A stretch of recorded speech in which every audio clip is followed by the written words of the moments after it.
Media बंधुओं, जैसा कि ये विदित है कि देश में लोकसभा चुनाव होने का समय अब बहुत नज़दीक आ गया है, जिसके चलते सत्ताधारी गठबंधन व विपक्षी गठबंधन की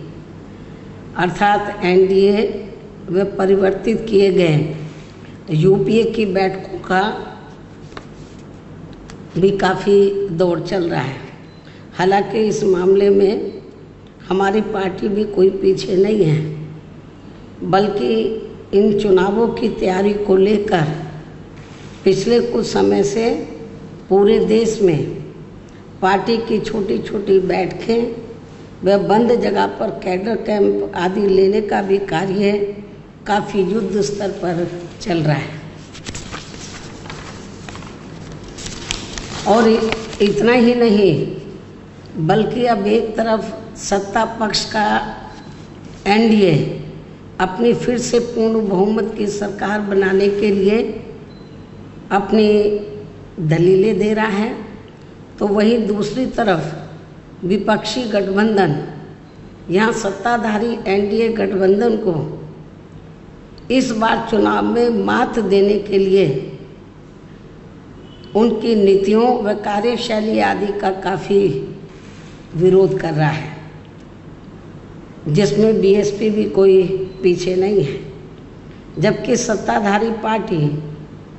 व विपक्षी पार्टियों के बने गठबंधन के बारे में सच्चाई तो ये है कि यहाँ वर्तमान में विपक्षी गठबंधन के प्रमुख दल कांग्रेस पार्टी ने आज़ादी के बाद शुरू में केंद्र व अधिकांश राज्यों में भी अपने लंबे अरसे तक रहे शासनकाल के दौरान अपनी हीन व जातिवादी एवं पूंजीवादी मानसिकता को त्याग कर यदि देश व आम जनहित में तथा कमज़ोर वर्गों के हितों में भी पूरी ईमानदारी से कार्य किया होता और विशेषकर कमज़ोर वर्गों के हित व कल्याण के मामले में परम पूज्य बाबा साहब डॉक्टर भीमराव अंबेडकर की सलाह को भी मान लिया होता, तो फिर ना तो बाबा साहब को अपने कानूनी मंत्री पद से उस समय इस्तीफा देना पड़ता तथा ना ही आगे चलकर कांग्रेस पार्टी को केंद्र व अधिकांश राज्यों की भी सत्ता से बाहर होना पड़ता तथा ना ही फिर कमज़ोर वर्गों के लोगों को मजबूरी में बीएसपी के नाम पर अपनी अलग से राजनीतिक पार्टी बनाने की ज़रूरत पड़ती। और अब ये कांग्रेस पार्टी अपनी जैसी जातिवादी व पूंजीवादी सोच रखने वाली पार्टियों के साथ गठबंधन करके फिर से केंद्र की सत्ता में आने के सपने देख रही है, तो वही सत्ताधारी बीजेपी पार्टी भी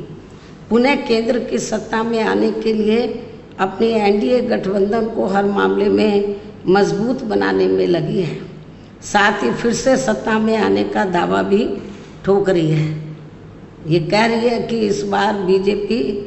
और उनका गठबंधन 300 से ज़्यादा सीटें लाएगा, इसका भी दावा ठोक रही है, जिनकी कथनी व करनी में कांग्रेस पार्टी की तरह ही कोई खास अंतर नज़र नहीं आता है।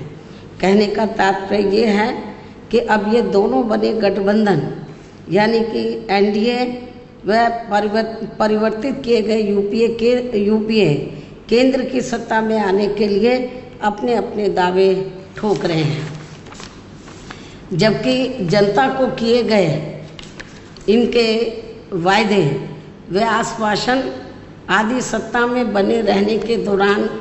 अधिकांश खोखले ही साबित हुए हैं। वैसे भी कांग्रेस व बीजेपी एंड कंपनी के बने गठबंधन की अब तक रही सरकार की कार्यशैली यही बताती है कि इनकी नीति, नियत व सोच सर्व समाज में से विशेषकर गरीबों, दलितों, आदिवासियों, पिछड़े वर्गों, मुस्लिम एवं अन्य धार्मिक अल्पसंख्यकों के प्रति लगभग एक जैसी ही रही है।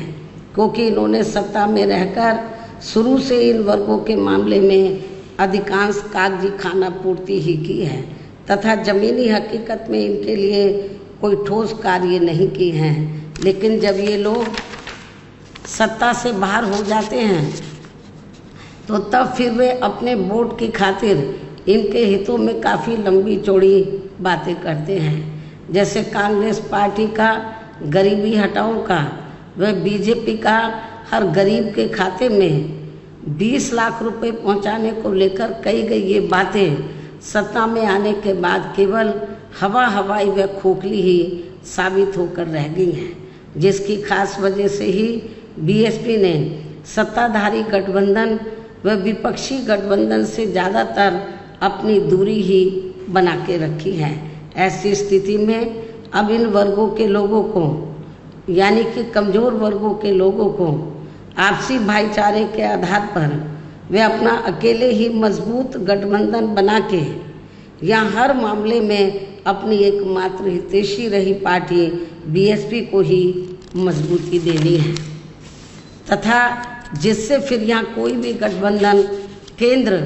व राज्यों की भी सत्ता में पूरी मजबूती के साथ आसीन ना हो सके तथा इसके स्थान पर फिर इनकी मजबूत नहीं बल्कि मजबूर सरकार ही बनेगी। हमारी पार्टी का ये पूरा प्रयास होना चाहिए ताकि बीएसपी के सत्ता में ना आने की स्थिति में भी इन कमज़ोर वर्गों का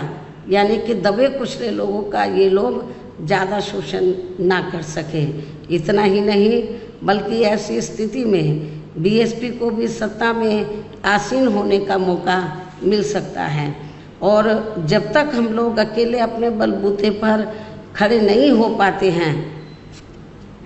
इसलिए इन सब बातों को ध्यान में रखकर अब बीएसपी को लोकसभा चुनाव में व इससे पहले राजस्थान, मध्य प्रदेश, छत्तीसगढ़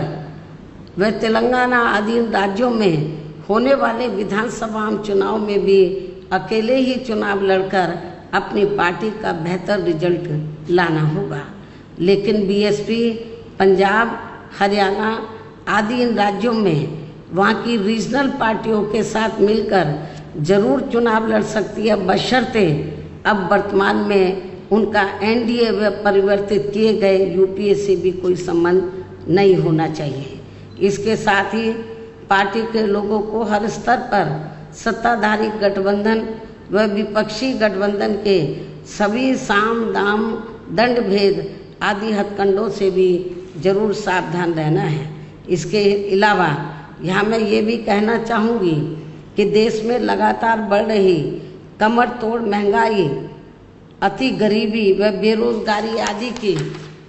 इन गंभीर समस्याओं के प्रति केंद्र के उत्तरदायित्व को लेकर कल से शुरू हो रहे संसद के मानसून सत्र में जवाबदेही का लोगों को काफ़ी बेसब्री से इंतजार है। किंतु मणिपुर में जारी चिंतनीय हालात, हिंसा व सुरक्षा ही अब नया मुद्दा बन गया है। किंतु इन समस्याओं के प्रति भाजपा का रवैया अब तक व्यापक जनहित का कम तथा अपने राजनीतिक स्वार्थ का ज़्यादा देखने को मिल रहा है, जिस कारण देश से जुड़े इन मामलों का जटिल बने रहना अति दुखद है। जबकि देश की प्रगति लोगों की उन्नति में ही निहित है, जिस पर पूरा ध्यान केंद्रित करने की भी सख्त ज़रूरत है। और अब लोकसभा चुनाव से पहले संसद में सरकार व विपक्ष का रवैया तकरार, आरोप प्रत्यारोप व जिम्मेदारी से भागने का नहीं बल्कि इन ज्वलंत जन समस्याओं को दूर करने संबंधी समाधान का होना चाहिए, क्योंकि इस समय समस्त गरीब एवं मेहनतकश जनता का जीवन काफ़ी दुखी व त्रस्त है, जिनकी सही से चिंता करना सभी का दायित्व भी बनता है। अंत में अब मैं अपनी बात यहीं समाप्त करती हूँ। धन्यवाद। जय भीम व जय भारत।